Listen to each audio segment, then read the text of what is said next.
Hello बच्चों, क्या हाल चाल आपके? कैसे हैं आप? देखो, रिडम्पशन ऑफ डिवेंचर की पिछली क्लास में हमने आपको बताया था sources of redemption of debenture. और मैंने सोर्सेज में आपको बताया था कि तीन सोर्सेज होते हैं: out of capital, out of profit and partially out of capital, partially out of profit. पिछली क्लास में आउट ऑफ कैपिटल का डिस्कशन किया था, और आउट ऑफ कैपिटल मैंने आपको बताया था कि जब भी क्वेश्चन कहता है कि रिडम्पशन आउट ऑफ कैपिटल है, इसका मतलब कि कंपनी के पास खूब सारे पैसे हैं, कंपनी अमीर है। अगर जो आज से कुछ समय पहले कर्ज लिया था, उस कर्ज का पेमेंट करना है, उसको टेंशन नहीं है, बहुत आसानी से वो पेमेंट कर देगी। वो था आउट ऑफ कैपिटल। पर बच्चे, आज का जो टॉपिक हमारा है सोर्सेज ऑफ रिडम्पशन में आप हेडिंग डालें आउट ऑफ प्रॉफिट। सेकेंड वाला पार्ट जो था उसका डिस्कशन कर रहे हैं आउट ऑफ प्रॉफिट। अब रिडम्पशन आउट ऑफ प्रॉफिट क्या होता है? देखो, इसको समझने के लिए मैं कुछ बोलूं, आपको बहुत समझाने की कोशिश करूं, कुछ फायदा नहीं होने वाला। इस टॉपिक को एक एग्जाम्पल से समझाऊंगा, ज्यादा समझ में आएगा। लेकिन हाँ, उसके पहले आपको बता दूं, ये जो मेथड है एक्चुअली कौन से लोग यूज करते हैं। ये वो लोग हैं जो कि बहुत ही बिजनेस को लेकर, मेरे बच्चे, सिंसियर हैं। बहुत अथाह पैसा उनके पास नहीं है, बिल्कुल प्लान्ड वे में बिजनेस को चलाते हैं। उन्हीं लोगों के लिए ये मेथड आपका है। अभी कैसे काम करता है ज्यादा बोलूंगा, आपको समझ में नहीं आएगा। आप मेरे साथ सुने ध्यान से। कुछ मैं यहाँ पे लिख रहा हूं, आपको लिखना नहीं है, आपको अपने दिमाग में इस बात को बैठाना है। सुने मेरी बात ध्यान से। मैं एक यहाँ पे एक बैलेंस शीट बनाता हूं, एक बैलेंस शीट।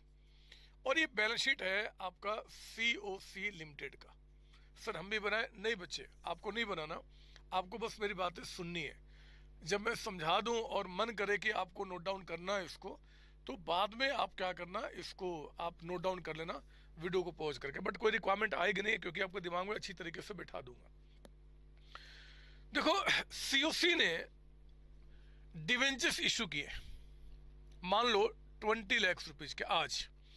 तो जब 20 लाख के डिवेंचर्स इशू किए हैं, तो बैंक में, अभी कुछ भी नहीं लिखना, बस मेरी बात सुनना, बैंक में कितने रुपए आ गए जी? 20 लाख रुपए। ये एक ऐसी कंपनी है जो बहुत प्लान्ड वे में काम करती है। तो बैंक में 20 लाख रुपीज आ गए, और हमने डिवेंचर्स इशू किया है, तो मैंने यहाँ पे लिख दिया जी, मान लो उसका नाम है 10% डिवेंचर। तो डिवेंचर्स हमारे यहाँ पे लायबिलिटी कितने का आ गया? 20 लाख रुपीज का, है ना। ये हमारे बैलेंस शीट में एक इम्पैक्ट हुआ डिवेंचर्स इशू करके। पहले से बिजनेस चल रहा है, इसमें शेयर कैपिटल भी रहे होंगे, इसमें कुछ लायबिलिटी भी रहे होंगे पहले के, लेकिन मैं उसको भी कंसीडर नहीं कर रहा। बिल्कुल फोकस करो डिवेंचर के ऊपर में। अगर मान लो सीओसी ने क्या किया, 20 लाख के डिवेंचर्स इशू किए, तो 20 लाख रुपीज इनके पास बैंक में आ गया जी, और लायबिलिटी क्या हो गया? डिवेंचर आपका। अब सीओसी ने इन पैसे से ना एसेट्स परचेज कर लिया, है ना। लोन क्यों लिया था? बिजनेस को एक्सपेंड करने के लिए। मैं दोबारा रिपीट कर लूं, आपको कंफ्यूजन नहीं होना चाहिए। मेरा बिजनेस यानी कि सीओसी पहले से चल रहा है मेरे बच्चे। इनके पास इक्विटी शेयर कैपिटल भी है, प्रेफरेंस शेयर कैपिटल भी है, और भी लायबिलिटी है, और भी एसेट्स है, सब कुछ है। बट हम उनके बारे में चर्चा नहीं कर रहे हैं। मैं आपको डिवेंचर्स जो इशू किया गया ना, उसके इंपैक्ट को सिर्फ इस बैलेंस शीट में दिखा रहा हूं। तो मैंने क्या किया, मैंने मतलब सीओसी ने 20 लाख के डिवेंचर्स इशू किए, बैंक में 20 लाख आ गए, और इन 20 लाख से ना सीओसी ने कई सारे एसेट्स परचेज कर लिए। मशीन, बिल्डिंग, कुछ भी आपका, मशीन परचेज कर लिया, मान लो यहाँ पे मशीनरी परचेज कर लिया, और बिजनेस को उसने आगे बढ़ाया। अब हमने ये जो आपका बिजनेस अब आगे बढ़ा, तो मेरे बच्चे, अब ये जो डिवेंचर्स हमने इशू किया था ना, मैंने इनको कमिट किया था कि आज से 4 इयर्स के बाद आपका रिडम्पशन करेंगे। मतलब आपके जो पैसे हैं वो 4 इयर्स के बाद हम आपको वापस करेंगे। तो डिवेंचर वालों ने इससे एग्री की थी कि ठीक है, कोई बात नहीं, 4 इयर्स के बाद हमें पैसा रिडीम कर देना। तो नो डाउट कि 4 साल तक मैं इनको इंटरेस्ट पे कर रहा था, एंड 4 इयर्स के बाद हमें रिडीम करना। मेरे बच्चे, फर्स्ट ईयर आया, एंड ऑफ फर्स्ट ईयर, पहला साल। फर्स्ट ईयर में ये जो हमने आपका काम किया, ये जो पैसे आए, इससे मेरा क्या हुआ कि प्रॉफिट जो है वो मान लो 8 लाख रुपीज का आपका हुआ। 8 लाख रुपीज का प्रॉफिट हुआ, 8 लाख का प्रॉफिट। तो अगर 8 लाख का मैंने प्रॉफिट कमाया, तो मेरे बैंक में एडिशनल पैसा कितने रुपए आ गया? 8 लाख रुपीज, 8 लाख रुपए। और ये पैसा किस चीज का है? प्रॉफिट का। तो प्रॉफिट लॉस, पता ना, डबल एंट्री सिस्टम। अगर हमारे पास पैसा आया तो कैसा है जी, प्रॉफिट का पैसा है, तो हमने लिखा कि प्रॉफिट का पैसा, मतलब जो बैंक में जो पैसे इंक्रीज हुए 8 लाख से, वो प्रॉफिट का पैसा है। अब कंपनी ने क्या किया, ये जो 8 लाख रुपीज का प्रॉफिट कमाया, मेरे बच्चे कंपनी ने सारे पैसे अपने शेयर होल्डर्स को दे दिए कि भैया आप ले जाओ, प्रॉफिट कमाया ना, तो बिजनेस में जितना भी लास्ट में प्रॉफिट बचता है वो सारा पैसा हम क्या करते हैं, शेयर होल्डर्स को दे देते हैं। क्या आपको पता है कि जब प्रॉफिट हम शेयर होल्डर्स को देते हैं तो किस नाम से देते हैं, क्या पता है आपको? सर ये सर डिविडेंड, डिविडेंड कहते हैं। हाँ मेरे बच्चे, ये जो 8 लाख का प्रॉफिट हुआ ना, कंपनी ने क्या किया कि ये सारा का सारा पैसा यानी कि पूरे 8 लाख रुपीज अपने शेयर होल्डर्स यानी कि मालिक को दे दिया कि ले जाओ अपने घर, आपको जो मस्ती करना होगा करना। इतने सारे फेस्टिवल आ रहे हैं, दीपावली है, होली है, पता नहीं कौन कौन सा ईद है, ये है वो है, तो बहुत सारे फेस्टिवल आ रहे हैं, आप लोग अपना खर्च कर लेना। मालिक का है ना बच्चे, कंपनी जितना भी प्रॉफिट कमाएगी उसका मालिक का होता है, मालिक पैसा क्या एज डिविडेंड लेके चला जाता है। तो 8 लाख का प्रॉफिट था, कंपनी ने क्या किया, 8 लाख रुपीज शेयर होल्डर्स को दे दिया। तो जरा बताओ क्या इंपैक्ट हुआ? ओह, अगर ये दे दिया तो प्रॉफिट अब खत्म हो गया, है ना, और इसके नाम का पैसा भी खत्म हो गया जी, क्योंकि वो पैसा सीओसी कंपनी से निकल के इनके मालिक घर लेके चले गए, और घर में जो करे हमें क्या मतलब, कंपनी से पैसा चला गया। फिर हुआ सेकेंड ईयर, सेकेंड ईयर में कंपनी ने फिर से 7 लाख रुपीज का प्रॉफिट कमाया। तो 7 लाख रुपीज से यहाँ पे क्या हुआ जी, प्रॉफिट बढ़ा और बैंक में पैसे 7 लाख रुपीज आपके आ गए। कंपनी ने क्या किया, फिर से ये 7 लाख अपने मालिक यानी कि शेयर होल्डर्स को दे दिया कि आप घर लेके चले जाओ, और इससे क्या हुआ कि प्रॉफिट आपका खत्म हो गया और यहाँ पे पैसे भी आपके खत्म हो गए, है ना, क्योंकि डिविडेंड जब लेकर जाओगे तो पैसा चला गया और प्रॉफिट वो नाम भी खत्म हो जाएगा आपका। ऐसा करते करते 4 साल गुजर गए, जितना भी कंपनी ने प्रॉफिट कमाया वो कमाया और पैसा वो घर लेके चले गए शेयर होल्डर साहब का ना। 4 इयर्स गुजर चुके, बहुत ध्यान से मेरी बात सुनना मेरे बच्चे। 4 साल गुजरने के बाद अब ये जो डिवेंचर होल्डर है ना, इनको 20 लाख का पेमेंट करना है। बताओ पैसे कहां से आएंगे? आज वो दिन है जिस दिन हमने कमिट किया था कि हाँ जी आज हम आपका पेमेंट करेंगे। 4 साल गुजर चुके हैं, आज ये लोग कह रहे हैं कि मेरा पैसा पे करो। बताओ पैसा कहां से पे करोगे? क्या आपने कुछ पैसा मतलब है क्या आपके पास? वो अलग बात थी पिछले क्लास में कि आप बहुत अमीर कंपनी थे, खूब सारे पैसे थे, यहां से नहीं वहां से दे दिया। लेकिन मेरे बच्चे सीयूसी एक प्लान्ड कंपनी है, और ये इतनी बड़ी कंपनी नहीं है कि हाँ जी खूब सारे पैसे पड़े हुए, सारे पैसे प्लान वे में काम करते। तो जरा बताओ अब मैं क्या करूं, मुझे इनका 20 लाख का पेमेंट करना है, मेरे पास कुछ उपाय है, जरा बताना कि क्या वो उपाय आपको ठीक लग रहा है, क्या आप वो करोगे? पहला उपाय कि इनको जो 20 लाख का पेमेंट करना है, इनका पेमेंट करने के लिए पैसे चाहिए, और पैसे तो बचे नहीं है, सारे पैसे आपने उड़ा दिए, दे दिए शेयर होल्डर्स को, मस्ती करो, ये करो वो करो, आपने सोचा नहीं 4 साल। तो एक उपाय क्या है जी, इनसे जो आपने एसेट्स परचेज किया था ना उसको बेच दो, और एसेट्स को बेचकर जो पैसा आएगा ना उस पैसे से क्या करो, आप इनका पेमेंट कर दो। क्या ये उपाय आपको ठीक लग रहा है? क्या मुझे ठीक नहीं लग रहा मेरे बच्चे, मुझे ठीक नहीं लग रहा। अगर मैं सीओसी का मालिक हूं और अगर मैं ये काम करता हूं तो मैं अपनी कंपनी को बंद करना चाहता हूं, इसका मतलब ये निकल के आता है। पता है क्यों? जरा सोचो, अगर मैं अपने मशीन बिल्डिंग को ही बेच दूं तो फिर कमाऊंगा किससे?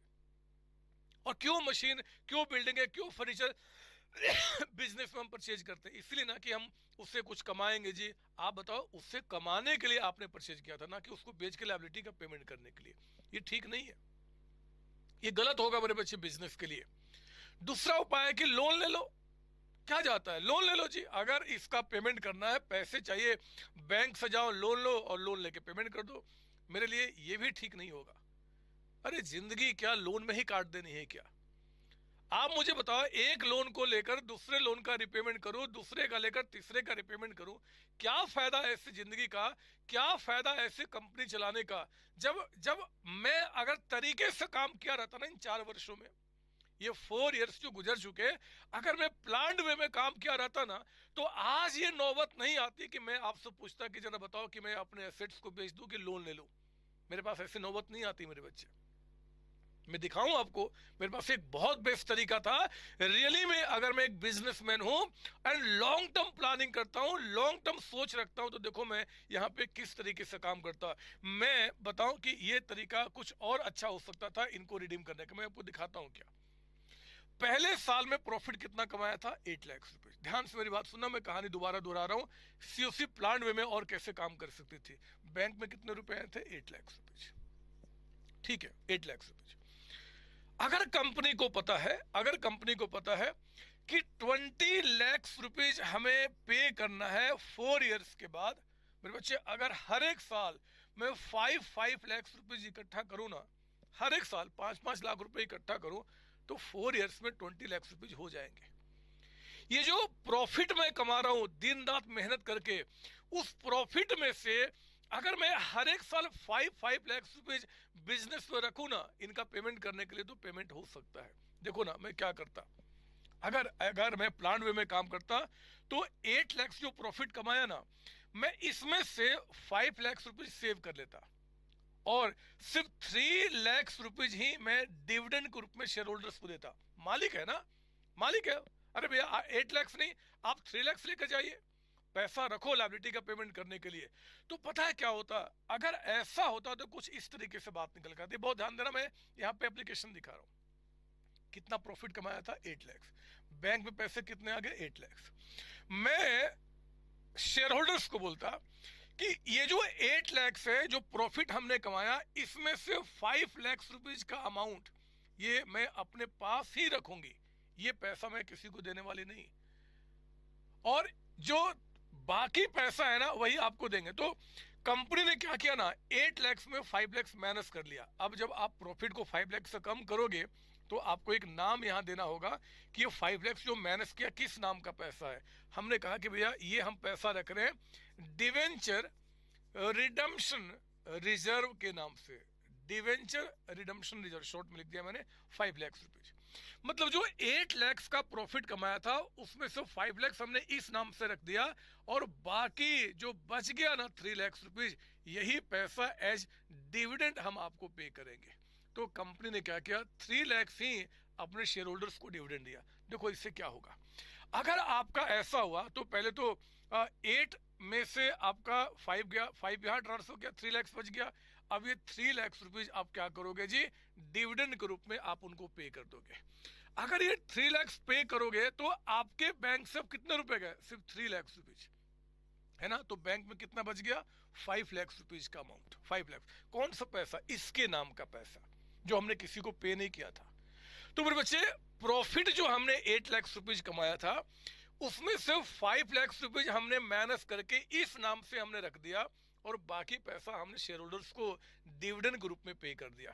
तो हुआ क्या कि आप अगर यहाँ पे देखिए कि अब हमें क्या दिख रहा है जी, कि जो 8 लाख का प्रॉफिट था ना, हमने इसमें से पे कितना किया? 3 lakh rupees. And debenture redemption reserve, debentures को रिडीम करने के लिए हमने 5 लाख क्या किया, उसके नाम से अपने पास रख लिया। याद रखना, जो पैसा आप डिवेंचर रिडम्पशन रिजर्व में ट्रांसफर कर रहे हो, हम किसी को पे नहीं कर रहे हैं। पैसा हमारे बैंक में ही पड़ा हुआ है मेरे बच्चे, बैंक में पैसा था वही पैसा है, लेकिन जो प्रॉफिट नाम था ना, उस नाम को हमने क्या किया, 5 लाख से कम किया। बोलेंगे शेयर होल्डर्स को, भैया हमने देखो 8 लाख रुपए कमाया था, लेकिन 5 लाख हमें अलग से रखना पड़ेगा, उनका पेमेंट करने की रिक्वायरमेंट आएगी, हम आपको सिर्फ 3 लाख का पेमेंट करेंगे। और हाँ, कंपनी का जो मालिक, क्योंकि कंपनी का मालिक जो होगा वो तो सोचेगा ना, वही तो सोच रहा है मेरे बच्चे, वो यही काम करना पसंद करेगा ताकि कंपनी सेफ रहे, सेफ रहे। अब मैं दिखाता हूं अगले साल उसी तरीके से मैं इसको मिटा दूं। अब हमारा इंपैक्ट क्या दिख रहा है मैं आपको दिखा दूं। इससे क्या हुआ जी, अब हमारा प्रॉफिट खत्म हो गया ना बच्चे, 8 में से 5 चला गया इस अकाउंट में, 3 लाख पे कर दिया, तो प्रॉफिट लॉस हमारा कितना हो गया? 0 हो गया। प्रॉफिट लॉस हमारा खत्म हो गया, है ना। प्रॉफिट लॉस हमारा क्या हुआ? खत्म हो गया। और हमारे पास अब यहाँ पे सिचुएशन क्या दिख रहा है, बैंक में कितना बच गया? 5 लाख। बैंक में कितना? 5 लाख, है ना, क्योंकि आपने 3 लाख ये मानते हुए कि हमने शेयर होल्डर्स को पे कर दिया होगा। सर जरूरी है क्या कि हमने 3 लाख से पे किया होगा? मैं उस पर फोकस नहीं करना चाहता। 3 लाख पे करो, 2 लाख पे करो, आपकी मर्जी। मैं तो बताना चाहता हूँ कि डीआरआर में ट्रांसफर करने का मतलब क्या। अब बैंक में कितने पड़े? 5 लाख रुपए। ये सिचुएशन हो गया 1 साल के बाद। मतलब अब हमने बैंक में जो 5 लाख पड़े हुए हैं ना बच्चे, वो इसके नाम का पैसा है जो हमने रखा है डिवेंचर्स को रिडीम करने के लिए। फिर अगले साल आपने 7 लाख का प्रॉफिट कमाया। इस 7 लाख में से 5 लाख रुपीज आपने इस नाम पे ट्रांसफर कर दिया। तो मेरे बच्चे 7 में से 5 अगर इसमें ट्रांसफर किया तो यहाँ पे कितना बच गया वो आपका 2 लाख रुपीज। और ये 5 पहले से और 5 और कितना हो गया 10 लाख रुपीज। 7 जो कमाया था, 5 और 7 ये कितना हो चुका है 12 लाख हुआ ना। मतलब अगर सिर्फ इसी का इंपैक्ट स्टडी करें तो 5 लाख पैसा पहले से डीआरआर का था, बोलो ना। 7 लाख प्रॉफिट और कमाया तो 7 + 5 कितना हो चुका है 12 लाख रुपीज ना। इस बार भी क्या होगा, 7 लाख में 5 लाख हम डीआरआर में ट्रांसफर कर दिए एंड 2 लाख रुपीज जो है ना वो डिविडेंड पे कर देंगे। तो अगर ये 2 लाख पे कर दोगे डिविडेंड के रूप में तो ये खत्म हो जाएगा और बैंक से 2 लाख रुपए और चले जाएंगे। तो बैंक में कितना बचाएगा 10 लाख। यानी कि 2 साल गुजरने के बाद आपके पास बैंक में अलग से 10 लाख रुपीज दिखेगा और वो पैसा किसके नाम का है जी, डिवेंचर्स रिडम्पशन रिजर्व के नाम से। डिवेंचर्स को रिडीम करने के लिए हम लोग आउट ऑफ प्रॉफिट कुछ पैसा हम निकाल के जमा कर रहे हैं, ठीक है ना।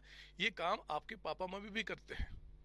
अगर मान लो आपको पढ़ाना है और पढ़ाने के लिए उनको पता है जी कि आज से 5 साल के बाद जब बच्चा मेरा बड़ा हो जाएगा तो इसको पढ़ाने के लिए मुझे 10 लाख रुपीज की रिक्वायरमेंट आएगी, तो पता क्या करते हैं, हर एक साल वो जब जितना कमाते हैं ना उसमें से कुछ कुछ पैसा आपके नाम पे जमा करते हैं। सेम चीज हो रहा है कि वो पैसा तो उन्हीं के पास है बट नाम वो चेंज करें कि भैया पढ़ाने के लिए हमने पैसा रखा हुआ। सेम चीज यहाँ पे ऐसा 3rd ईयर में भी हुआ, 4th ईयर में भी हुआ। 4 साल गुजरने के बाद मेरे बच्चे इस अकाउंट में 5555 टोटल कितना हो जाएगा 20 लाख रुपए। और बैंक में भी पैसा कितना पड़ा हुआ है 20 लाख रुपए। अब आप दिमाग को यहाँ वहां मत लेके जाओ कि सिर्फ प्रॉफिट नहीं कमाया तो क्या होगा, ये वो सब आगे का चर्चा का विषय है। अभी तो हम कॉन्सेप्ट को समझ रहे हैं ताकि एंट्री को हम रटे नहीं, हम चीजों को समझे उसके बाद एंट्री करें। तो मेरे बच्चे अभी आपको बिल्कुल सेफ ई फॉर दिमाग में मत लेकर आओ कि आपके दिमाग में ये आ रहा है ऐसा तो क्या, जो सर बोल रहे बस वही दिमाग में चले। अभी कॉन्सेप्ट सीख रहे हैं आप।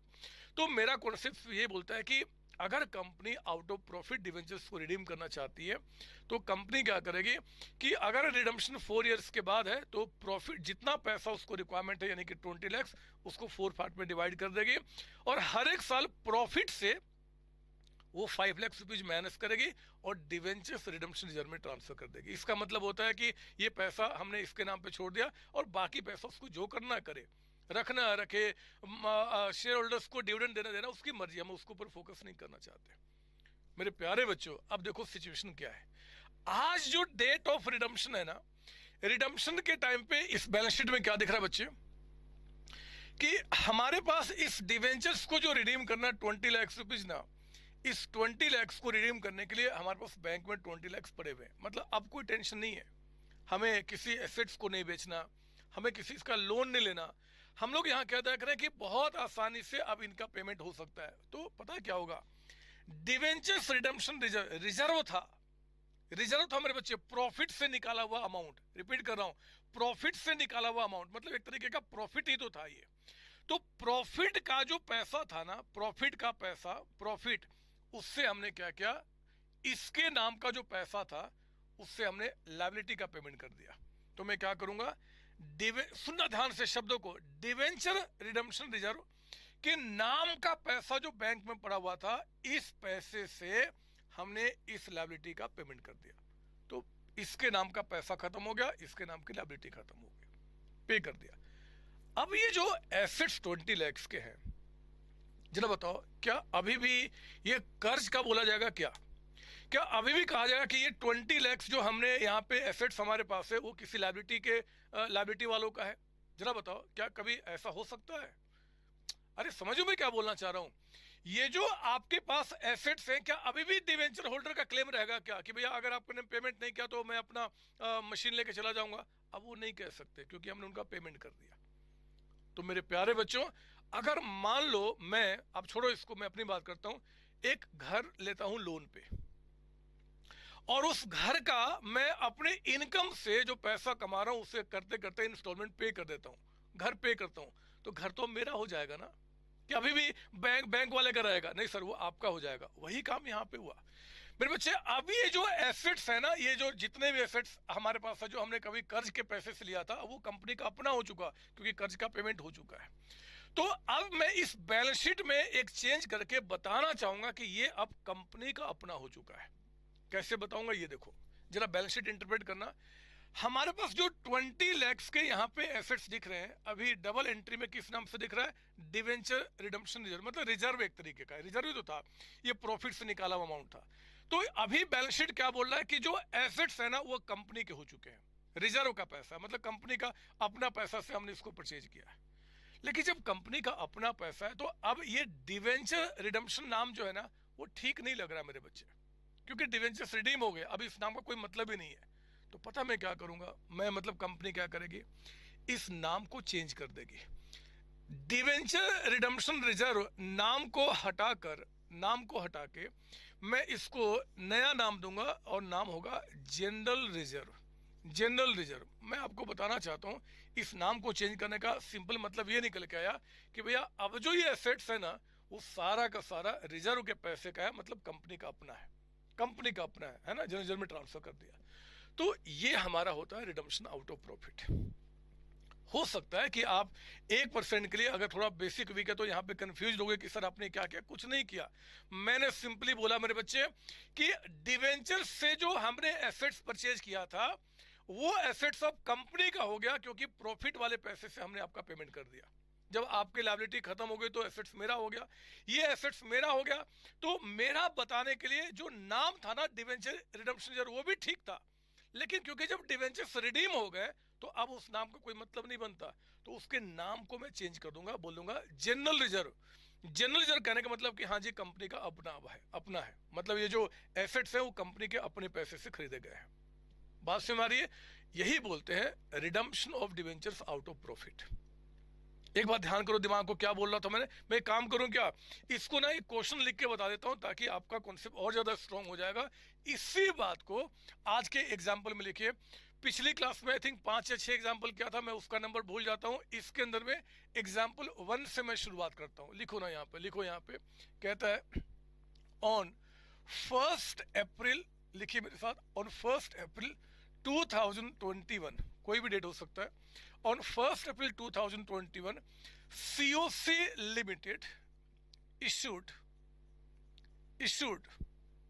कहता है कि COC limited issued 10% debentures 10% debentures 10% debentures of ₹20 lakhs of ₹20 lakhs। कहता है कि repayable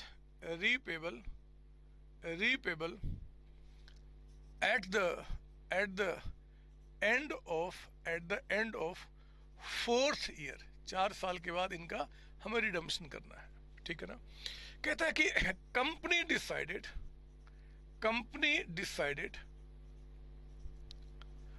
to redeem out of profit and to create debenture साथ साथ लिखेंगे आप, डिवेंचर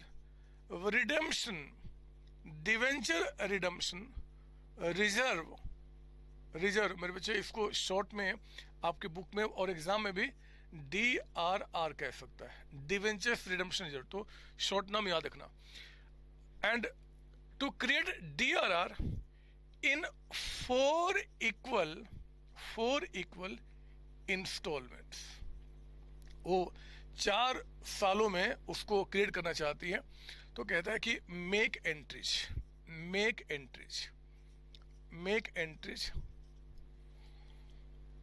फॉर issue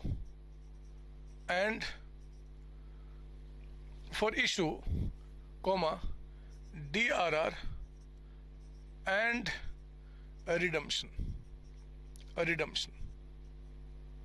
है ना। आपसे इशू की एंट्री, DRR जो क्रिएट करना उसकी एंट्री, और रिडम्पशन के टाइम पे जितनी एंट्री होगा वो भी आपसे पूछता है। बताओ कि कैसे करेंगे। तो मेरे बच्चों मैं ना सॉल्यूशन में आपको बताता हूँ, ध्यान देना, कोई नई बात नहीं, मैं यही सारी बातें आपको बताने वाला हूँ। पहले तो आप 1 अप्रैल 2021 जिस दिन आपने डिवेंचर्स इशू किया, आप एंट्री करो। क्या एंट्री होगा जी? तो bank account bank account debited to debentures application and allotment account. ठीक है ना, कितना अमाउंट हो जाएगा? तो 20 लाख के डिवेंचर्स इशू हुए, कुछ ना बताया तो एट पार यानी कि 20 लाख रुपीज, है ना, 20 लाख रुपीज। लिख लो मेरे साथ ना ये सर। और आज ही अगली एंट्री क्या करेंगे हम लोग? तो debenture application and allotment account debited to, आप क्या बोलेंगे यहाँ पे, 10% डिवेंचर्स अकाउंट, 10% डिवेंचर्स अकाउंट। ये कितना आपका हो गया? 20 लाख। तो मेरे बच्चों 20 लाख रुपीज के आपने यहाँ पे डिवेंचर्स इशू कर दिए, 20 लाख रुपीज। कभी दिमाग में इफ और ना है, जितने केसेस बन सकते हैं सब कुछ मैं बताऊंगा, बट अभी आप सीख रहे हैं एक्चुअली मैं क्या बताना चाहता हूँ। तो हमने क्या किया, डिवेंचर्स इशू करने की एंट्री कर दी। अब देखो हमें क्या करना है, इस साल का एंड यानी कि 31 मार्च 2022, है ना, इस साल के एंड में हमने प्रॉफिट कमाया होगा, एंड प्रॉफिट जो कमाया होगा उस प्रॉफिट से पैसा हमें क्या करना होगा जी, डीआरआर बनाना होगा मेरे बच्चे। कितना प्रॉफिट कमाया, कितना क्या हुआ, हमें कोई मतलब नहीं है, हमें सिर्फ डीआरआर क्रिएट करने की एंट्री करनी है। तो याद कीजिए डीआरआर क्रिएट करने का मतलब क्या होता है कि हम लोग प्रॉफिट लॉस अकाउंट से पैसा माइनस करके इसमें ट्रांसफर करते हैं। तो प्रॉफिट अगर आप कम करोगे तो आपने क्या करना है, प्रॉफिट एंड लॉस अकाउंट आप डेबिट करेंगे। आप इसको प्रॉफिट लॉस अकाउंट भी लिख सकते हैं, आप इसको सरप्लस अकाउंट भी लिख सकते हैं, कुछ भी, मैं आगे उसको एक नोट लिखा दूंगा।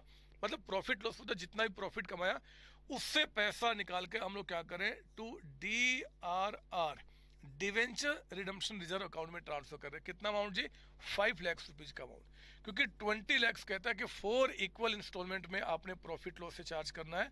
तो ये हमने काम कर दिया। मैं आपको समझाने के लिए बता दूं कि 20 लाख रुपीज का जो अमाउंट है उसको 4 से हमने डिवाइड किया है, ठीक है ना। तो बीइंग आपका DRR created out of profit, आपने क्या किया। अब आपको ये सवाल दिमाग में ना आए कि सर प्रॉफिट जो आपने कमाया वो कितना कमाया, वो हमें कोई मतलब नहीं, क्वेश्चन बताएगा तो ठीक है, अदरवाइज हमें कोई रिक्वायरमेंट नहीं है। हमें तो ये मानना है कि प्रॉफिट खूब सारा कमाया है और डीआरआर में ट्रांसफर करने का ऑब्लिगेशन आपने पूरा किया, ये हमने काम पूरा किया। इससे क्या हुआ मेरे बच्चे, ध्यान रखना, आपको याद होगा कि अगर हमने बैंक में मान लो 8 लाख रुपीज का अमाउंट था और यहाँ पे स्टार्टिंग वाली बात कर रहा हूँ 8 लाख, तो डीआरआर क्रिएट करने से यहाँ कोई चेंज नहीं होता, पैसा तो ऑलरेडी बैंक में पड़ा हुआ है, पैसा बैंक में है। अब बैंक में ही पैसा है तो हम उसको थोड़े कोई एंट्री करेंगे, हमें तो बैंक में जो पैसा था, पहले पैसा हम कहते प्रॉफिट का था, हमने प्रॉफिट को कम करके डीआरआर में ट्रांसफर कर देना। इसका मतलब कि हमारे दिमाग में रहे कि जितना भी पैसा बैंक में पड़ा हुआ है उसमें से 5 लाख रुपीज डीआरआर का पैसा है, हम वो पैसे को यूज नहीं करेंगे। आई बात समझ ना। तो ये हमने पहला साल एंट्री किया मेरे बच्चे। फिर आपका अगले साल 31 मार्च 2023 को, मतलब 4 साल ना, सेम एंट्री होगा। आपने प्रॉफिट लॉस अकाउंट से निकालकर आपने क्या किया, डीआरआर में ट्रांसफर कर दिया, डीआरआर अकाउंट में, debenture redemption reserve account. Sir exam में शॉर्ट में हम डीआरआर लिख सकते हैं, ये अलाउड है, आपके बुक में भी लिखा जाता है, तो कोई दिक्कत नहीं। फिर अगले साल मेरे बच्चे 31 मार्च 2024 अगेन आपका profit loss account debited to DRR account. फिर से हमने कितना किया, 5 लाख रुपीज। और एक साल और यानी कि 31 मार्च 2025 को हमें फिर से एंट्री करना है profit loss account debited to DRR account, क्योंकि ये हर एक साल जो हम लोगों ने प्रॉफिट कमाया होगा उसमें से 5 लाख रुपीज आपने हर एक साल डीआरआर में ट्रांसफर किया होगा। वही बातें मैं आपको यहाँ पे समझा रहा था, याद है ना आपको। यहाँ पे ये 4 साल हो गया, 1, 2, 3 and 4। Now we have come on the date of redemption, जो हमारा डेट ऑफ रिडम्पशन है। तो डेट ऑफ रिडम्पशन में यानी कि अब आपका 4 साल के बाद यही डेट ना, आज ही तो रिडीम होना है, यानी कि 31 मार्च 2025 आज this is date of redemption. मेरे प्यारे बच्चों, आज डेट ऑफ रिडम्पशन है, हमें डिवेंचर होल्डर को पेमेंट करना है।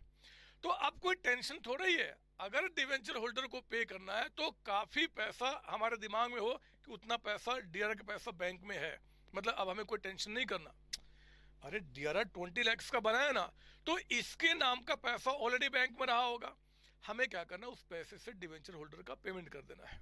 मतलब आज एक तो एंट्री कीजिए 10% डिवेंचर, 10% डिवेंचर जैसे पहले से जानते थे, account debited to debenture holder account, to debenture holder account आपका है ना।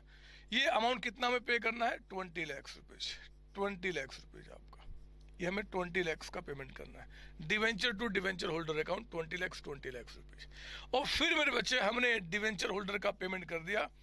डिवेंचर होल्डर अकाउंट डेबिट कीजिए, debenture holder account debited to bank account, to bank account.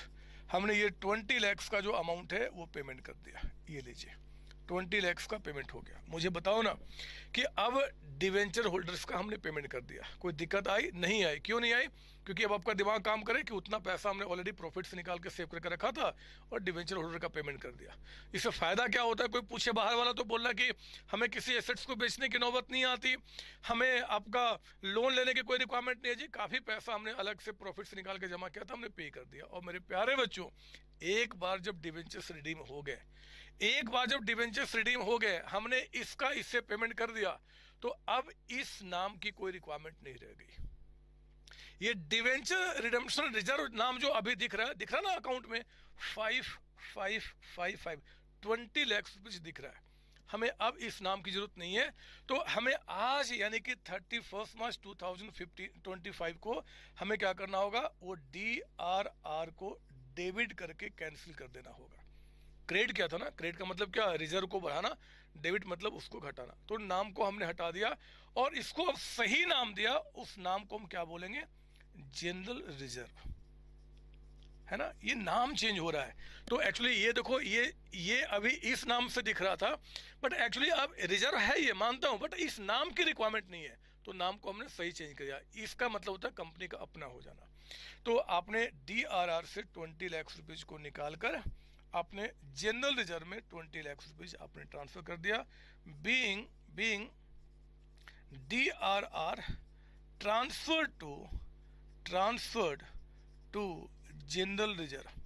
अगर आप दूसरे बच्चों से अपने आप को कंपेयर करोगे ना, तो ये एंट्री को रखते हैं कि ठीक है जी रिडम्पशन हो गया, तो आप इसको क्या करो, इसमें ट्रांसफर कर दो। बट लॉजिक क्या है, क्या लॉजिक है, उनको नहीं पता। उनको नहीं पता कि डिवेंचर्स को रिडीम करना है, और अगर आउट ऑफ प्रॉफिट है तो ये एंट्रीज जो आप बना रहे हो इसका क्या मतलब होता है, उनको नहीं पता। ये सिर्फ और सिर्फ आपको पता है, कसम से झूठ नहीं बोलता। विश्वास नहीं तो आप किसी दोस्त के पास जाना और एक बार जाकर उसके कान में कह देना DRR का कॉन्सेप्ट जानते हो, बिलीव करो वो समझाएगा क्या, वो बेहोश होकर वहीं पे गिर जाएगा। एग्जाम में अगर कोई आपका दुश्मन है और आप चाहते हो कि वो एग्जाम को मतलब फेल हो जाए, अगर कोई ऐसा है, तो एग्जाम से ठीक 1 सेकंड पहले उसके कान में बोल देना DRR, वो एग्जाम छोड़ के भाग जाएगा या वहीं पे खत्म हो जाएगा। बच्चे, होता है ऐसा, सच बता रहा हूं मैं, झूठ नहीं बोलता, आप बात मानो। तो ये चीजें इतनी टफ मानी जाती, बट दे आर नथिंग, कुछ भी नहीं है। सिंपल कॉन्सेप्ट है, उसको अप्लाई करना होगा। एक चीज और बताओ, जब छोटे बच्चे हैं, अब जब बड़े बच्चे हो जाओगे ना, तो CS में भी, वो भी इंटर में, वो भी ग्रुप 2 के अंदर में ये चीजें पढ़ाई जाती है। दोबारा चैप्टर पढ़ेंगे, बट वहां पढ़ाने का तरीका अलग होगा, लेवल थोड़ा डिफरेंट होगा, बट कॉन्सेप्ट तो यहीं से शुरू होते हैं। जो बच्चे यहाँ पे कॉन्सेप्ट खराब करते हैं उनको बहुत टफ लगता है वहां पे, वो बोलते हैं यार CA ही टफ है। लेकिन जो बच्चे यहाँ समझ के काम करते हैं उनको लगता है यार सब कुछ इजी है, बच्चे का खेल है। तो आपके लिए तो बच्चे का ही खेल है, मैं इस बात को जानता हूँ। आप प्लीज कॉपी करें, आपको हर एक वर्ड का मीनिंग पता होना चाहिए। This is redemption out of profit. Hello students, आपने हमारा टेलीग्राम एंड व्हाट्सएप का ग्रुप तो अभी तक ज्वाइन कर ही लिया होगा। अगर नहीं किया है तो अभी जा करके ज्वाइन करो। ग्रुप को ज्वाइन करने का लिंक नीचे डिस्क्रिप्शन बॉक्स में गिवन है। There you will receive every update regarding class 11th and 12th classes, plus free PDF notes and MTPs and RTPs with the solution. और वहां पर होंगे आपके डेली क्विजेस जो कि आपकी हेल्प करेंगे आपको और ज्यादा स्ट्रॉन्ग बनाने में। So don't waste your time. Join the Telegram and WhatsApp group right now. Till then, keep studying and keep learning. Bye bye. आपको याद होगा पिछली क्लास में मैंने एंड में एक कहानी आपको सुनाया था, वो हेलमेट वाला। वो कहानी क्या था वो आपको आगे भी समझ में आएगा। आज मुझे लगता है कि वो कहानी मैंने थोड़ी जल्दबाजी कर दी, और वो हेलमेट वाली कहानी का लॉजिक आज तो नहीं समझा पाऊंगा, लेकिन प्रॉमिस करता हूँ अगली क्लास में उस कहानी को लेकर आऊंगा। लेकिन फिलहाल अभी तो कौन किसके पास समय उस बातों को सुनने समझने का। अभी तो फटाफट हम ये काम करते हैं, ये काम करते हैं। आप लिखो यहाँ पे, सर हो गया। मैं ना आपको एक नोट देना चाहता हूँ पहले, आगे बढ़ने के पहले आप लिखिए मेरे साथ एक इंपॉर्टेंट नोट। लिखेंगे आप यहाँ पे इंपॉर्टेंट, ये कैसा चलता है, चलता ही नहीं है, ये लेता हूँ। आप लिखिए यहाँ पे इंपॉर्टेंट नोट, इंपॉर्टेंट नोट लिखना, journal entry for creation of DRR, debentures redemption reserve. ये DRR जो आप क्रिएट कर रहे हो, ये एंट्री एक्चुअली क्या है मेरे बच्चे? अभी तो मैंने आपको कॉन्सेप्ट वाइज बताया कि आपने क्या करना है जी, कि DRR बनाना है तो प्रॉफिट लॉस से निकालकर आप DRR में ट्रांसफर कर दो, सेफ हो जाओ। बट एक्चुअली जब लॉ को, अभी क्योंकि आगे धीरे धीरे चीज़ों को लेकर चल रहा हूँ, आप लॉ में आगे पता है क्या पढ़ेंगे? लॉ में, कानून में लिखा हुआ है कि DRR जो क्रिएट किया जाएगा out of profit available for dividend. मैं लिख दूं यहाँ पे, लिखो ना इसके अंदर में नंबर 1 पॉइंट लिखेंगे, लिखना DRR लिखेंगे मेरे साथ, is created out of profit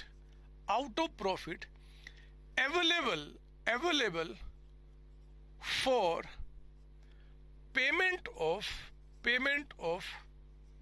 payment of dividend to the share holders. अब इसका बहुत अच्छा मतलब निकल के आया। जब मैं आपको थ्योरी पढ़ाऊंगा वहां पे बोला गया है कि भैया DRR क्रिएट करना है। कहां से क्रिएट करना है जी? उस प्रॉफिट से जो प्रॉफिट आपके पास अवेलेबल है for payment of dividend to the share holders. No doubt कि ये जो प्रॉफिट हमने कमाया, ये पैसा हमारे पास अवेलेबल है, हम इसी में से शेयर होल्डर्स को डिविडेंड पे करते हैं, इसलिए मेरे बच्चे हमने प्रॉफिट लॉस का नाम यहाँ पे लिखा था। लेकिन इस लाइन के चलते ना लॉ ने हमें कुछ और भी ऑप्शंस दे दिए, कुछ और भी ऑप्शंस, जैसे कि लिखिए मेरे साथ, इसका मतलब हुआ कि अगर मैं आपको बताऊं कि जर्नल एंट्री क्या होगा, या थोड़ा और पॉइंट नंबर 2 लिखेंगे, लिखना profit available for dividend means free reserves. मेरे बच्चे फ्री रिजर्व्स, ये प्रॉफिट अवेलेबल फॉर डिविडेंड का मतलब होता है फ्री रिजर्व। सर ये फ्री रिजर्व क्या होता है? जब थोड़े बड़े हो जाओगे तो पता वो क्या बताया जाएगा। फ्री रिजर्व का मतलब होता है वो रिजर्व जिस पे कोई ऑब्लिगेशन नहीं होता, जो पैसा कंपनी का होता है एंड कंपनी फ्री है, जब चाहे तब वो शेयर होल्डर्स को डिविडेंड के रूप में दे सकती है। मतलब free reserves are available for payment of dividend to the share holders. या फिर मैं अगर ऐसे कह दूं, फ्री रिजर्व का मतलब कि profit available for payment of dividend, तो गलत नहीं होगा। मैं इसलिए बताना चाहता हूं कि कहीं एग्जाम में फ्री रिजर्व आ जाए तो कंफ्यूज नहीं होना। फ्री रिजर्व का मतलब वो profit available for payment of dividend ही कहना चाहता है। और पता है बच्चों, फुल स्टॉप, आगे लिखेंगे फ्री रिजर्व्स इंक्लूड। इसमें क्या क्या होता है? तो बहुत सारे नाम होते हैं, मैं रिपीट कर रहा हूं, बहुत सारे नाम। लेकिन आज आप इतने छोटे प्यारे प्यारे बच्चे हो ना कि आपके मतलब क्या बताऊं मैं उतना ज्यादा जोर नहीं दे सकता। तो आपके छोटे लेवल के मुताबिक फ्री रिजर्व का मतलब देखो क्या क्या होगा, लिखेंगे आप, इट इंक्लूड्स जनरल रिजर्व भी होता है, जनरल रिजर्व। फिर आपका यहाँ पे होता है जी डिविडेंड इक्वलाइजेशन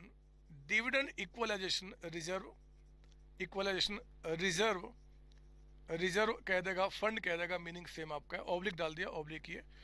फिर आपका प्रॉफिट लॉस अकाउंट, इसको प्रॉफिट लॉस अकाउंट को वो सरप्लस भी कह देता है, कभी कभी सरप्लस है, क्योंकि मैंने आपको फाइनल अकाउंट में पढ़ाया हुआ है, सरप्लस मतलब प्रॉफिट लॉस का दूसरा नाम, प्रॉफिट यानी कि। तो अभी जो आपका लेवल है उसके मुताबिक फ्री रिजर्व में 3 नाम आपको याद रखना होगा। ऐसे नाम बहुत सारे होते हैं बट आपके लिए वो काम का नहीं है, जब थोड़े बड़े हो जाएंगे तब मैं आपको सिखाऊंगा, है ना। तो अभी तो 3 नाम मेरे बच्चे। इसका मतलब है कि अगर कोई पूछे कि जरा बताओ journal entry journal entry for creating DRR क्या होगा। तो मेरे बच्चे आप बोलना कि भैया DRR बनाने के लिए सिर्फ प्रॉफिट लॉस नहीं, हमारे पास ये भी ऑप्शन है, ये भी ऑप्शन है, ये भी है। मतलब मैं क्या करूँगा, जनरल रिजर्व, लिखो ना मेरे साथ, जनरल रिजर्व अकाउंट को डेबिट करूंगा। डेबिट मतलब कम, मतलब आज आंखें बंद करो, आंखें बंद करो, इमेजिनेशन में जिस दिन हमें DRR बनाना हुआ है उस बैलेंस शीट में हमें बहुत सारे रिजर्व दिख रहे हैं, बहुत सारे रिजर्व। उन बहुत सारे में 3 नाम हमें देखना है मेनली, क्या, general reserve, dividend equalisation reserve. Dividend equalisation reserve का मतलब होता है कि कभी प्रॉफिट ज्यादा कमा लिया था तो कुछ पैसा हमने इस नाम से रख दिया था, डिविडेंड इक्वलेशन रिजर्व के नाम से। कल को प्रॉफिट कम होगा तो इसमें से पे कर देंगे। तो एक्चुअली ये भी पैसा डिविडेंड का पेमेंट करने के लिए होता है, इसलिए हम फ्रीजर ही कहते हैं, ठीक है ना। तो आपका जनरल रिजर्व अकाउंट डेबिट, ये नाम को डेबिट कर देंगे, या फिर नाम डेबिट कर देंगे हम डिविडेंड इक्वलाइजेशन रिजर्व या फंड, जो भी लिखा रहेगा मीनिंग सेम आपका, अकाउंट डेबिटेड। प्रॉफिट लॉस मतलब तीनों में से कोई भी नाम ले सकते हैं, आपकी मर्जी है, सीक्वेंस में भी कोई दिक्कत नहीं, कोई भी ऊपर नीचे। प्रॉफिट लॉस ब्रैकेट में सरप्लस, प्रॉफिट लॉस हो जाए, सरप्लस बोल दे, कोई भी नाम बोल दे, आप उसको ले सकते हैं। एंड 2 क्या बोलेंगे, DRR। मतलब हमारा कानून जो है ना बच्चे, मैंने कहा था अभी कानून की बातें आएंगी, कानून कहता है DRR बनाना है ना, इस 3 नाम से कोई भी नाम से ले सकते हैं, सब फ्री ही है। तो याद रखना, अगर एग्जाम में आ जाए कि DRR बनाने की जरा बताओ एंट्री क्या है, तो आपको ये तीनों ऑप्शन ठीक है, तीनों, इसको डाल दो बॉक्स में। इसको आगे की अभी क्लासेज में मैं लिंक करूंगा, आप चिंता नहीं करना, पर फिलहाल आप कॉपी कर लीजिए इसको, आप इसको कॉपी कर लो। और मैं अब आपको एग्जाम्पल नंबर 2 पे लेके आना चाहता हूँ, इसको हटा के आप इसकी कॉपी कर लीजिए, और फिर मैं आपको एग्जाम्पल नंबर 2 पे लेके आना चाहता हूँ। मैं तो आपको तैयार कर रहा हूँ कैसा भी क्वेश्चन आ जाए। और ये पता है, यही चीज़ें जब आप थोड़े बड़े हो जाते हो ना, थोड़ा और एडवांस हो जाती है, बट कॉन्सेप्ट सारे यही रहते हैं। बाकी जो मेरे बच्चे हैं ना, जो शुरू से मेरे साथ पढ़ रहे हैं, वो वहाँ पे इंजॉय करते हैं। और बाकी बच्चे बोलते हैं कि सर ये इतना टफ चीज़, अरे टफ कहाँ है, ये तो 11वीं 12वीं क्लास से शुरू होता है कॉन्सेप्ट इसका। वहाँ बदमाशी करोगे तो फिर आगे क्या होगा। तो आओ जरा एग्जाम्पल नंबर 2 इसी में लेके चल रहे हैं। एग्जाम्पल नंबर 2 कहता है कि आपका ऑन 1 जुलाई, अगला एग्जाम्पल है 2020 कर दो आप, कुछ भी डेट हो सकता है, 1 जुलाई 2020। कहता है कि x limited issued 15% debentures of rupees 8 lakhs के डिवेंचर्स इशू किया, ठीक है ना, फुल स्टॉप। कहता है कि ड्यू डेट ऑफ रिडम्पशन, वो कह रहा है 30th सितंबर 2021। कहता है कि आपका यहाँ पे मेक एंट्रीज assuming that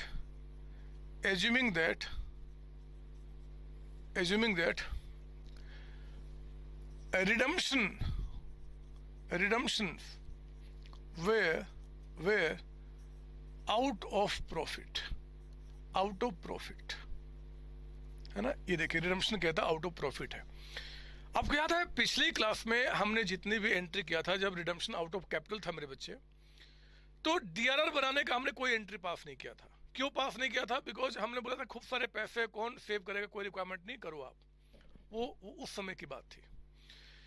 लेकिन यहाँ पे हमें कहता है कि नहीं जी आउट ऑफ प्रॉफिट कहने का मतलब ये है कि DRR आपको बनाना है। अब मेरी बात ध्यान से सुनना, यहाँ पे ध्यान से सुनना, आपको समझ में आएगा।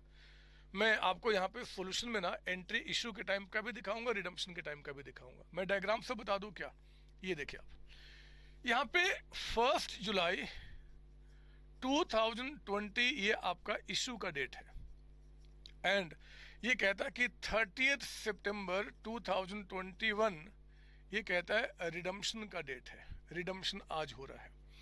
क्वेश्चन में ये नहीं बता रहा कि ईयर एंडिंग कब हो रहा है। तो मेरे बच्चे अगर ईयर एंडिंग ना बताए ना तो हम लोग यहाँ पे 31 मार्च मान लेते हैं, है ना। मतलब ये 31 मार्च आपका 2021 को ये ईयर एंड हो रहा है ना। जब ना बताए तो ईयर एंडिंग कब मानेंगे, 31 मार्च को। तो नो डाउट कि 31 मार्च 2021 उसके बाद हुआ आपका। अब कहता है कि एंट्री करो।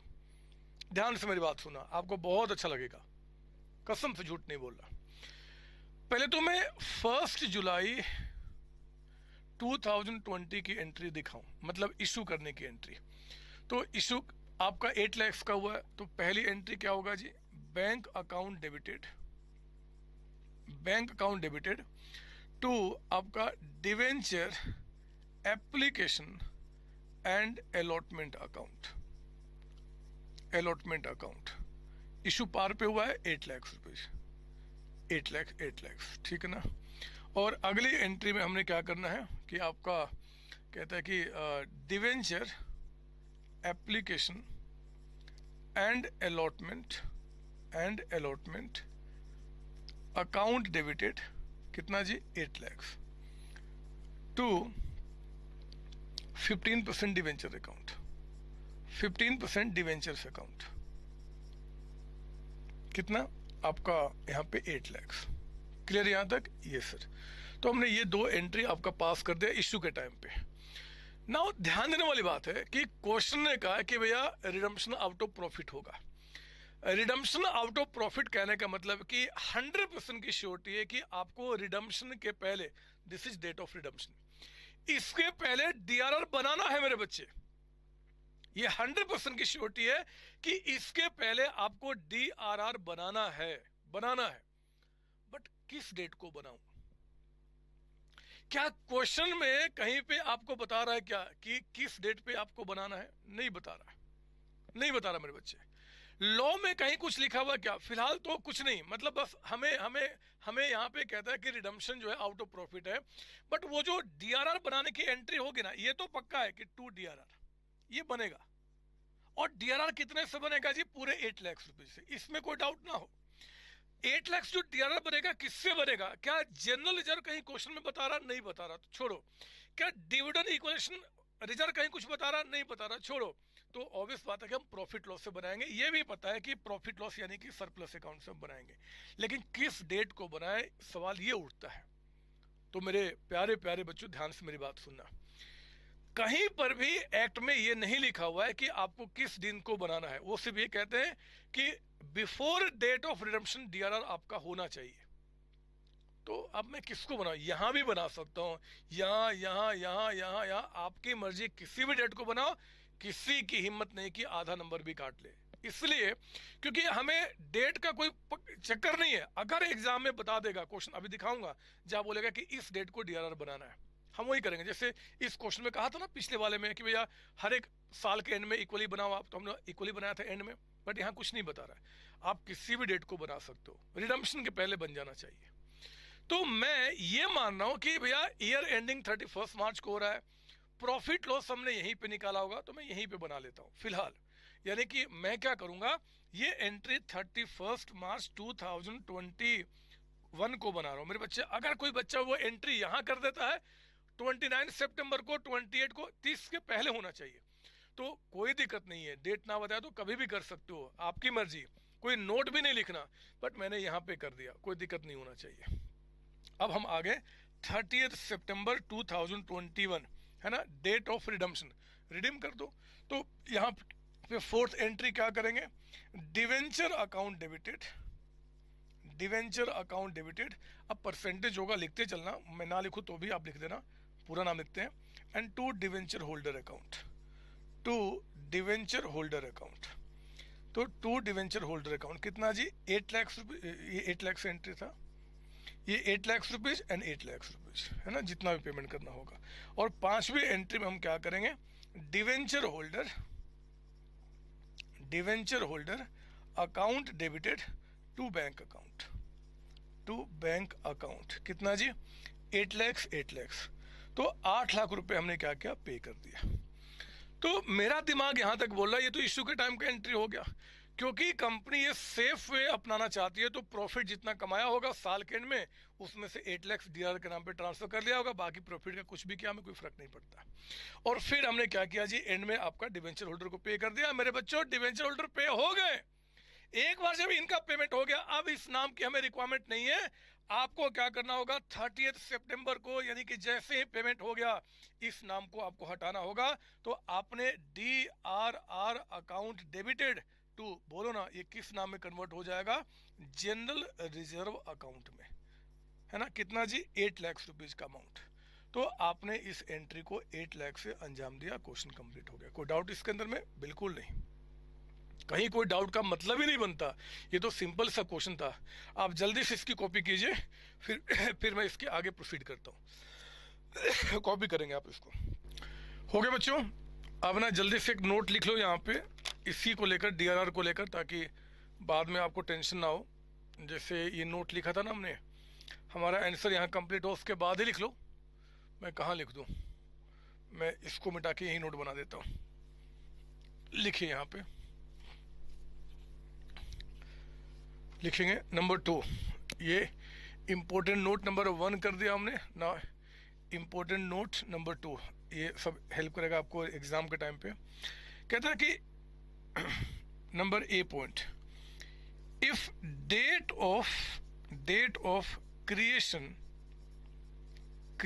Of DRR is given in question, comma, DRR should be created on that date only. Number B, if date of creation of DRR is not given in question, अगर नहीं दिया हुआ in question, comma, it may be created on any day before redemption date. Redemption date जो है बच्चे, इसके पहले कभी भी आप यहाँ बना दो, यहाँ कभी भी बना दो, इवन यहाँ बना दो, तब भी कोई दिक्कत नहीं है। तो आपको जो बेस्ट लगे वो करें, नोट भी कोई नहीं लिखना, ये अंडरस्टूड है, ये आपका सभी को फॉलो करना होता है। COC कॉमर्स स्कूल, नाम ही काफी है। Get all classes of class 11 and 12 on this channel. These classes are absolutely free and covers your full syllabus. And in classes के बीच में जो questions कराए गए हैं वो करने में आपको कोई प्रॉब्लम ना हो, इसके लिए आप खरीद सकते हैं हमारी क्लास 11 and 12 की बुक्स। इस बुक में कवर होंगे आपके फुल सिलेबस के क्वेश्चंस जो कि इस वीडियो लेक्चर्स में कराए गए हैं, सैम्पल पेपर के क्वेश्चंस, MTPs एंड RTPs के क्वेश्चंस, प्लस और भी जो अदर बुक्स होती हैं उनके रिविजनरी क्वेश्चंस भी आपको इस बुक में मिल जाएंगे। सो इन शॉर्ट, अगर आप ये बुक रेफर करते हैं तो आपको और कहीं से भी रिवीजन करने की नीड नहीं है। So start studying today and contact us on the numbers given below to avail your books.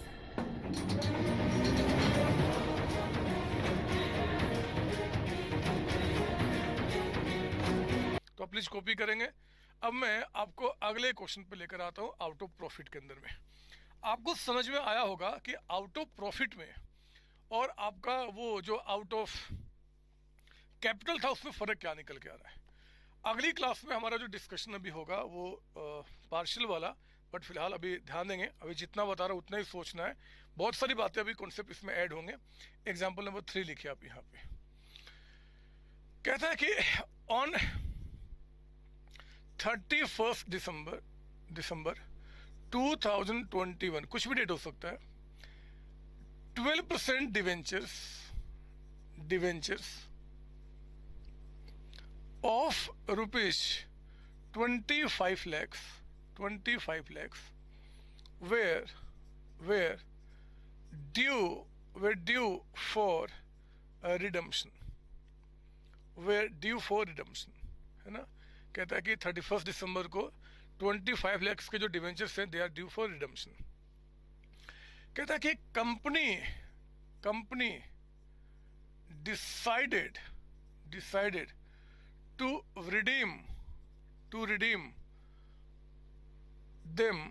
redeem them out of profit, है ना, out of profit। कहता है कि following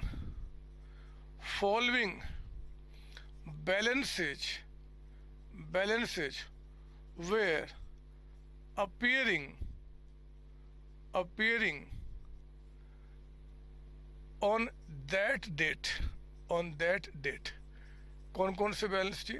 तो कहता है कि आपका यहाँ पे जनरल रिजर्व, अब बता रहा मेरे बच्चे कि आपके पास जनरल रिजर्व जो है इसका बैलेंस कहता है कि आपका 12 लाख रुपीज पड़ा हुआ है।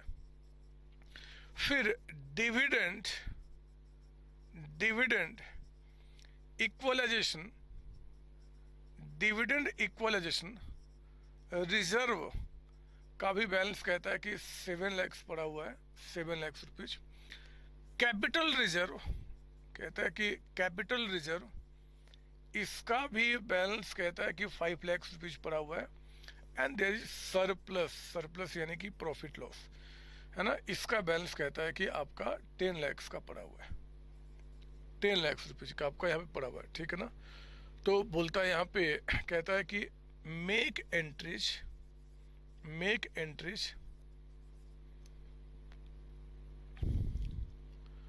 फॉर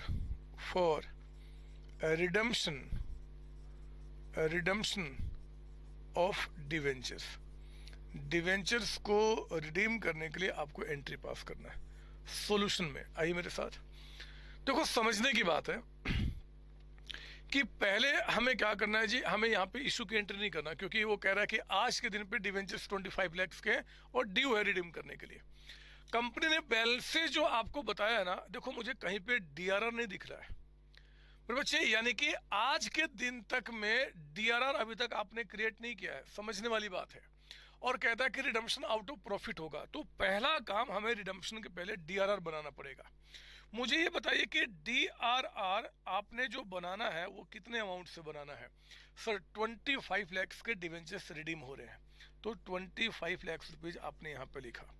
फिर आप क्या करेंगे जी, आप जरा बताओ, हमने जो एंट्री दिया था उसमें कोई भी सीक्वेंस ऊपर नीचे हो सकता है, बट ध्यान रखना अगर आपको अपने बुक को फॉलो करना है ना, तो पहले आप जनरल रिजर्व अकाउंट को आप डेबिट करें, है ना, ऐसे कोई भी ऊपर नीचे हो सकता है, मार्क्स नहीं कटेंगे। ये 12 लाख रुपीज का अमाउंट हो गया। फिर दूसरा ऑप्शन में था आपका dividend equalisation reserve account. Dividend equalisation reserve या फंड कुछ भी कह देगा, मीनिंग सेम है। इसमें कितना बता रहा? 7 लाख। तो 12 + 7 हो गया 19, हमें चाहिए 25, यानी कि 6 लाख रुपीज की अभी और कमी है। कैपिटल रिजर्व मेरे बच्चे ऑप्शन में नहीं था, आपको याद होगा। Will take out the balance amount from surplus account, तो सरप्लस अकाउंट आप डेबिट करेंगे, एंड टू ये खत्म हो गई बात। तो आपका डीआरआर बनना ये बहुत इंपॉर्टेंट है बिफोर रिडम्पशन, अगर आउट ऑफ प्रॉफिट हो रहा है तो। फिर दूसरी एंट्री में हम लोग क्या करेंगे, और डेट भी कहीं कुछ मेंशन नहीं किया, डेट एक्चुअली क्वेश्चन में कहीं है नहीं, तो हम सब कुछ एंट्री आज ही कर रहे हैं, इसके पहले कोई दिन तो हमें पता ही नहीं है। तो सारी एंट्री 31 दिसंबर को ही हो रही है 2021 को। ना दूसरी एंट्री में क्या करेंगे, अब हमें डिवेंचर को पेमेंट करना है, तो debenture account debited to debenture holder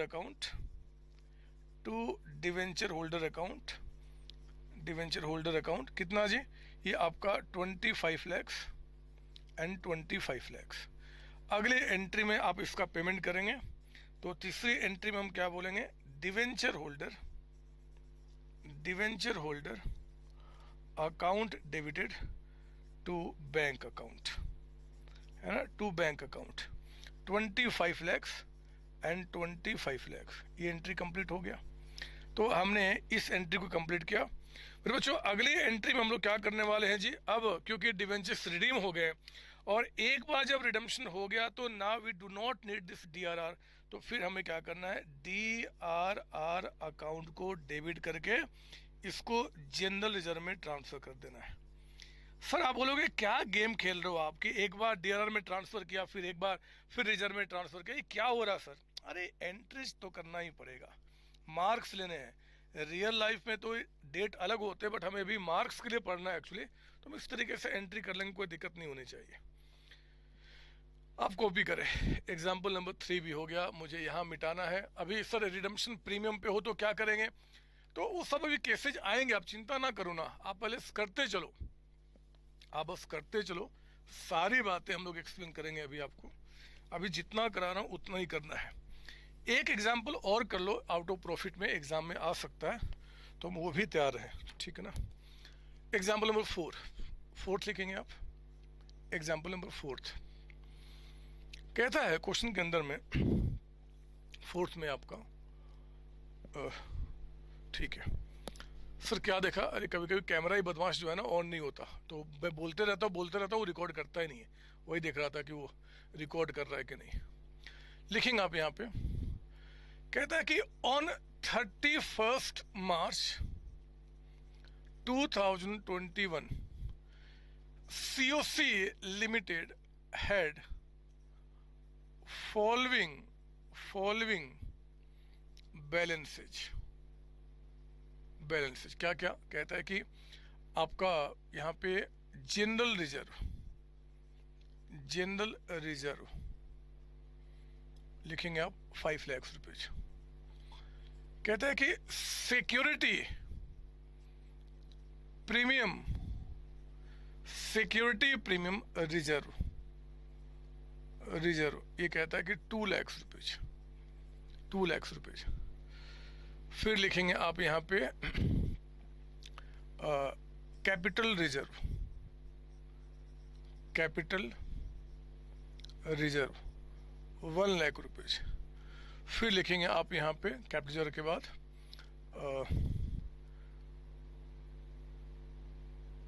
DRR debentures redemption reserve, ये कहता है आपका 8 लाख रुपए DRR। फिर कहता है सरप्लस, मेरे बच्चे सरप्लस कह दे चाहे लिख देता हूँ ब्रैकेट में प्रॉफिट लॉस, दोनों का मीनिंग सेम है, याद रखना। प्रॉफिट लॉस को सरप्लस कहते हैं, बचा हुआ अमाउंट। ये कहता है मान लो 9 लाख रुपीज का अमाउंट, 9 लाख। एंड कहता है कि 12% डिवेंचर्स, ये सब बैलेंसेज आपको बताए जा रहे हैं। 12% डिवेंचर्स, ये कहता है आपका यहाँ पे कितना ले लूँ, 13 लाख रुपीज ले लेते हैं, 13 लाख रुपीज का। फिर पैराग्राफ चेंज करेंगे और लिखेंगे आप यहाँ पे ऑन द अबव डेट, मतलब आज ही 31 मार्च को above date 12% debentures were due for redemption, ठीक है ना। आज रिडम्पशन डेट आपका है, full stop. It is the policy of the company to redeem out of profit. कहता है कि आउट ऑफ प्रॉफिट रिडीम करना है, ये उनकी पॉलिसी है। बोलता है कि make entries on date of redemption, आपको एंट्रीज पास करना है मेरे बच्चे। सबसे इंपॉर्टेंट बात कि रिडीम आउट ऑफ प्रॉफिट है, समझो ना। सॉल्यूशन के अंदर में इश्यू की एंट्री कुछ करना नहीं है। अगर आउट ऑफ प्रॉफिट रिडीम करना है तो आपके पास डीआरआर में 13 लाख रुपीज होने चाहिए। डीआरआर टोटल कितने का होना चाहिए? 13 लाख का, बट है कितने का? 8 लाख का। तो मेरे बच्चे अगर 13 लाख में 8 लाख का ही डीआरआर है तो 5 लाख रुपीज डीआरआर और हमें बनाना पड़ेगा। बोलो ना, 5 लाख रुपीज का, या मैं काम करूं क्या, इसको 14 लाख कर देता हूं। चलो 14 लाख, कोई दिक्कत नहीं है, 14 लाख कर दो। तो अगर 14 लाख के डिवेंचर्स रिडीम हो रहे हैं तो डीआरआर हमें 14 लाख का बनाना पड़ेगा, बट 14 में है कितने का? 8 लाख का पहले से बना के रखा है, यानी कि 6 लाख रुपीज हमें और बनाना पड़ेगा। तो मेरे प्यारे बच्चों, पहले आप उसको कंप्लाई कीजिए, रिडम्पशन के पहले वो काम करना पड़ेगा। तो यानी कि हमें 2DRR हमें जो बनाना है वो और कितने से बनाना है, 6 लाख रुपीज, तभी तो 8 + 6 14 लाख होगा। अब ये 6 लाख का DRR कहाँ से बनाओ, तो पहला ऑप्शन आपका जनरल रिजर्व, जितने नाम आपको बताए गए हैं उसके सिवाय और कोई भी नाम नहीं। तो जनरल रिजर्व में कितना है, 5 लाख रुपीज। अभी भी हमें 1 लाख की रिक्वायरमेंट है। ये ऑप्शन में नहीं है, ये फ्री नहीं है मेरे बच्चे, ये नॉन फ्री है। नॉन फ्री का मतलब कि जो रिजर्व क्रिएट किया गया किसी खास पर्पस के लिए, तो इन सब का पर्पस है, वो फ्री नहीं होते, वो डिविडेंड के लिए नहीं होते, ये भी नहीं है। तो सरप्लस आपका, एंड सरप्लस में 9 लाख से, बट हमें और चाहिए कितना, तो 14 लाख में हमारे पास 8 पहले से था, 6 चाहिए, 6 में से 5 है, तो 1 लाख रुपीज और हमने यहाँ से निकाल दिया है ना। कहाँ से, सरप्लस या प्रॉफिट लॉस जो भी नाम दिया रहेगा हम उस नाम से इसको डेबिट कर देंगे। तो general reserve account debited, surplus account debited, DRR अब काम हो गया है ना। 8 पहले से थे, 6 और हो गया, तो 8 और 6 कितना हो गया, 14 लाख का अमाउंट। कोई डाउट इसमें, नहीं सर। अब मेरे बच्चे इसके बाद हम क्या करेंगे जी, अगली एंट्री में आपको अब डिवेंचर्स को रिडीम करना है। तो आप एक काम कीजिए, now 12% debenture account debited to debenture holder account, और ये एंट्री कितने से हो जाएगा आपका, 14 लाख से। तो आपने 14 लाख से ये एंट्री आपका कंप्लीट किया। और तीसरी एंट्री में हम क्या करेंगे, debenture holder account debited to bank account, कितना, 14 लाख। और आप जानते हैं कि एक बार जब डिवेंचर्स रिडीम हो गए तो अब मेरे बच्चे DRR की कोई रिक्वायरमेंट नहीं है। फोर्थ एंट्री में DRR को जरा बताओ कि किस नाम में हम ट्रांसफर कर देंगे, जनरल रिजर्व में। सर कोई और भी नाम यूज नहीं कर सकते ना मेरे बच्चे, आपको जनरल रिजर्व ही नाम ट्रांसफर करना पड़ेगा। जनरल रिजर्व में आप इसको ट्रांसफर कर देंगे और काम खत्म हो जाएगा, एंट्री कंप्लीट। इसमें कोई डाउट नहीं सर। तो मेरे बच्चे आज ना चाहता था कि मैं वो पार्शियल वाला भी शुरू करा दूं, लेकिन आज फायदा नहीं है, क्योंकि अभी बहुत सारी बातें मुझे आपको सिखानी है। और अब अगली क्लास में क्या करेंगे, जब हम मिलेंगे तो पार्शियल प्रॉफिट, पार्शियल आपका कैपिटल, और जो लॉ, जो लीगल कंप्लायंस जितने सारे हैं उनको भी ध्यान में रखते हुए हम अगली क्लास को लेके चलेंगे। फिलहाल अभी तक आपको बातें करनी है इतनी। अभी भी बुक से कुछ देखना नहीं है, कुछ भी बुक से नहीं पढ़ना, सब कुछ मैं कराऊंगा। अभी बस आपको इतना ध्यान रखना, मैं तोड़ तोड़ के चीज़ों को आपको समझा रहा हूँ। तो जब नेक्स्ट टाइम मिलूंगा इसके आगे कंटिन्यू करने के लिए, तब तक मेरे बच्चे आप सबको बाय बाय टाटा। तरीके से पढ़े, मस्ती के साथ पढ़े, एंजॉय करते हुए पढ़े, और अगली क्लास में मिलने का हम वेट करते हैं। आप सबको bye bye tata. Thank you बच्चों, थैंक यू जी। हेलो बच्चों, कैसे हैं आप? मैं CA संतोष कुमार। मैंने और मेरी टीम ने डिसाइड किया कि जो क्वालिटी एजुकेशन मैं और मेरी टीम एक पर्टिकुलर एरिया में प्रोवाइड कर रहे हैं, उसको पूरे देश में क्यों न फैलाया जाए at the reasonable cost, under the brand name of COC education private limited. मेरे बच्चों, इस सक्सेस को हमने पाया, कॉमर्स के स्टूडेंट्स किसी भी कोर्स के हो, वो पूरे ऑल ओवर इंडिया में बैठ के हमारे कोर्सेज से बेनिफिट ले रहे हैं या ले चुके हैं। हमें जो दूसरों से अलग करता है वो है हमारा डेली डाउट सेशन। हमारा जो एकेडमिक इंस्ट्रक्टर टीम है, आपके कॉन्टिन्यूस आपके ग्रोथ पे वो नजर बनाए रखता है और आपको कॉन्टिन्यूस बेसिस पे मोटिवेट करना आपको स्टडी के लिए। मेरे बच्चों, कुछ रिव्यूज पूरे ऑल ओवर इंडिया से आए हैं, मैं चाहता हूं कि वो आपसे शेयर करूं। Hello, my name is Anshika and I'm doing CA Intermediate. Ayaz from Bihar, student of COC since class 11th and now I'm funded. I have purchased my CMA Intermediate from COC Education. Hi everybody, this is Rahul. I am currently pursuing the CMA finals. मैंने YouTube पर पहली बार संतोष sir का class देखा, उनके पढ़ाने का तरीका मुझे बहुत ही पसंद आया। Very thankful to Santosh sir. He is really a very nice teacher. अगर मैं संतोष सर के टीचिंग स्टाइल के बारे में बात करूँ तो आपको महसूस ही नहीं होगा कि आप वीडियो क्लासेस में बैठो, आप लाइव क्लासेस में बैठो। Santosh sir has cleared all my doubts and he gives a very तगड़ा concept over accounting. Thanks to COC, my concepts are pretty clear, my doubts get clear right away and I'm even able to score a good mark. इसलिए मैं संतोष sir का दिल से thank you so much कहना चाहता हूँ। आइए आप भी हमारे साथ ज्वाइन करें और सक्सेस के पाथ पे आप भी हमारे साथ अपने सपनों को पूरा करें। थैंक यू बच्चों।